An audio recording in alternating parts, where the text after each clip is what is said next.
why the second derivative test and why do we need it? Well, this is the lesson about that. So first, let's do a review. Why do we need first derivative for that matter? Well, the first derivative is giving us that critical points, and in that case, based on that, we can find the local extrema. Okay, local minimum, local maximum. So, and the way to do that, if you remember, the slope is 0. That means your function f prime of x, whatever value is the 0, that will end up getting you all the critical points, and then you do a check. You go to the left of CP, the critical point, if f prime of x is greater than 0, and then if you go to the right of critical point and f prime of x is less than 0, these two together, that will give you the local maximum, and vice versa. Okay, if you do the left and f prime of x is less than 0, and if you go to the right, and these two will give you local minimum. Great. And if you want to have a example, look at this upside down parabola, either upside up or upside down. This is the first example, and then is the second example. And the idea is that on this side, the slope is positive, and on this side, the slope of a tangent line, f prime of x, is negative. And this is what happens to that, and so is this one, right? And you see that for the second graph, where parabola is upside up, you have the slope of the tangent line to the left of the critical point C, and I labeled the C in the yellow point there with the cross so that you can see that that's the critical point where you can actually notice that at the critical point, the f prime of x is 0, which is the horizontal line, is a tangent line, and that will give you the local maximum or local minimum. A graph could have one or more local minimum or local maximum. Okay, so that is the first derivative test. That's what you use it for. That's it. There's nothing else. But we don't know how the graph behaves at different points and the rate in which that curvature changes. That's where we have to use second derivative test. Okay, and that is the only way that you can get the concavity or curvature change or information on a curvature change is through the second derivative. And at the same time, you're going to end up getting what is called as inflection point.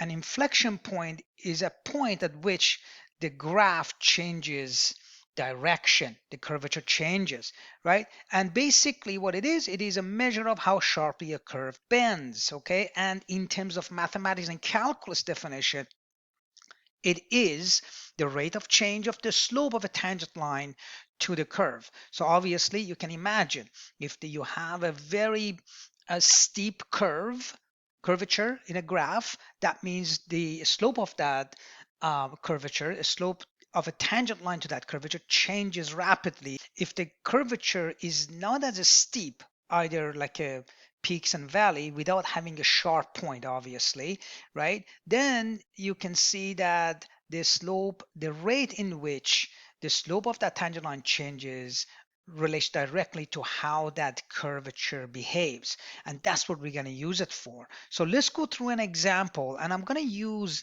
this parabola example actually. By the way, sometimes we can use both to do the curvature analysis, but sometimes the second derivative test fails, and it fails when you have f double prime. That's the only caveat, by the way. If f double prime of x at the point of critical point, let's say f double prime of c, if that is equal to 0, then the test is inconclusive. Okay, and then we have to go back to the first derivative test. But that's the only time that it fails. But other than that, it doesn't, and it will give us inflection points. And based on that, we can actually graph the function or the relation in an accurate way. Let's go through an example.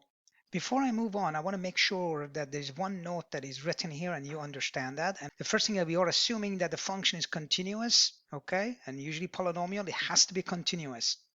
It cannot be discontinuous of any form.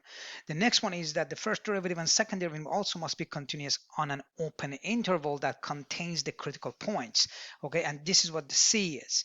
Okay, so that is already taken into account when we're talking about the second derivative. And also one more thing with the second derivative, with the help of first derivative, we can actually find the local minimum and maximum, and these are the conditions for it. Okay, the condition for this is that f prime of c equal to 0 and f double prime, the second derivative at c, is greater than 0, then we can say f, the function, has a local minimum at c. If f prime of c is equal to 0 and the second derivative at critical points is less than 0, then you can say the function has a local maximum at that critical point. Okay, so those are the two things that you can use, the second derivative and the first derivative together, and to find out the local maximum and minimum for sure. Okay, now let's go ahead and do an example. Okay, here's the question. Let's go ahead and find the inflection points, local minimum, maximum, and then sketch the graph.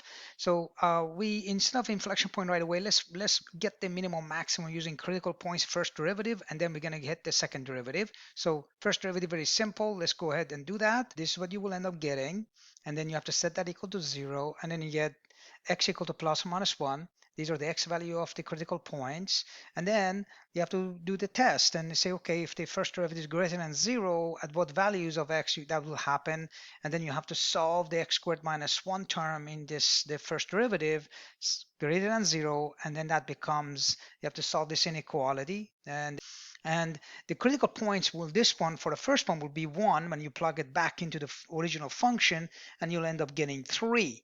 That's the first one, actually negative 1, 3. And then the 1 becomes negative 1 when you plug it back in with to the original function. Okay, these are the two critical points that we have. And then of course you got the intervals between the two. So what is happening is that the graph is in here is increasing.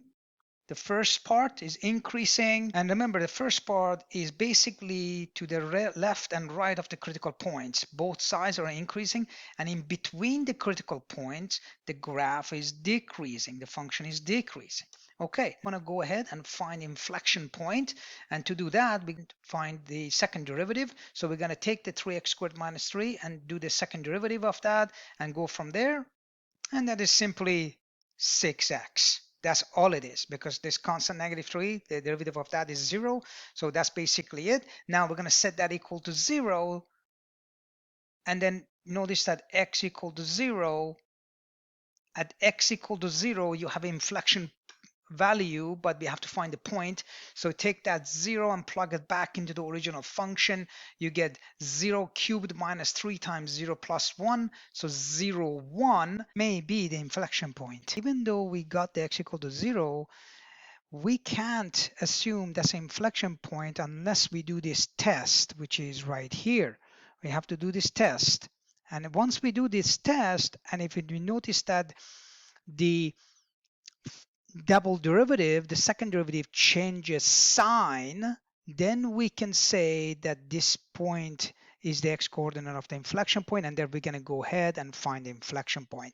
And in this case, we notice that it does. We get the second derivative changing its sign from positive to negative, and therefore we found ourselves the inflection point. So inflection point only you can find, sometimes there is no inflection point, and if there is no inflection point, that means the second derivative test fails, and therefore you have to go back to this first derivative and then just plot points and then analyze that way.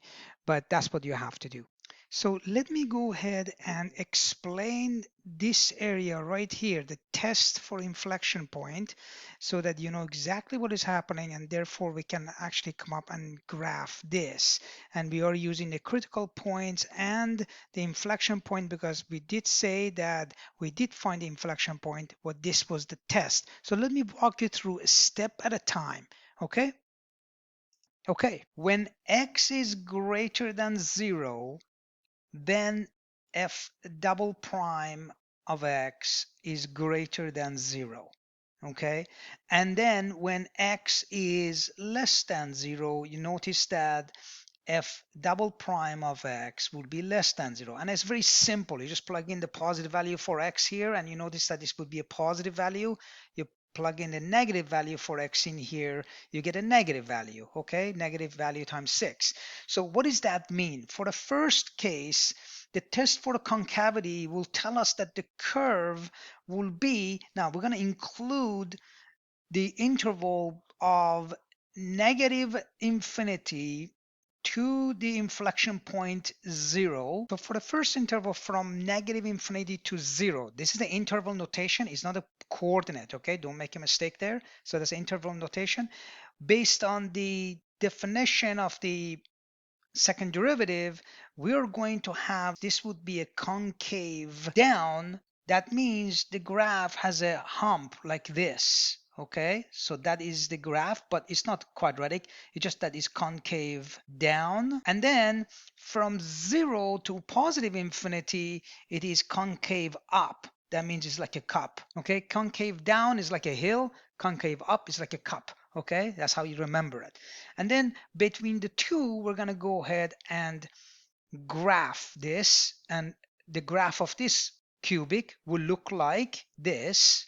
And you will get this graph. It is not exactly and perfectly accurate because the x-intercepts, obviously, they're not accurate here. But everything else, the critical points, which is right here, 1, -1, and -1, 3, and of course the inflection point 0, 1. So that's the inflection point, okay? And then you notice that at that point, the concavity changes from concave down, so it's like a hill, concave down, same as what I explained up here, like concave down, to from this point it changes to concave up. Now this graph is not the sharp pointed end. Make sure that you realize that this graph, it is very smooth curvature. Okay, I hope you found this useful. Check out the next video. I'll continue for another example. Okay, until next time.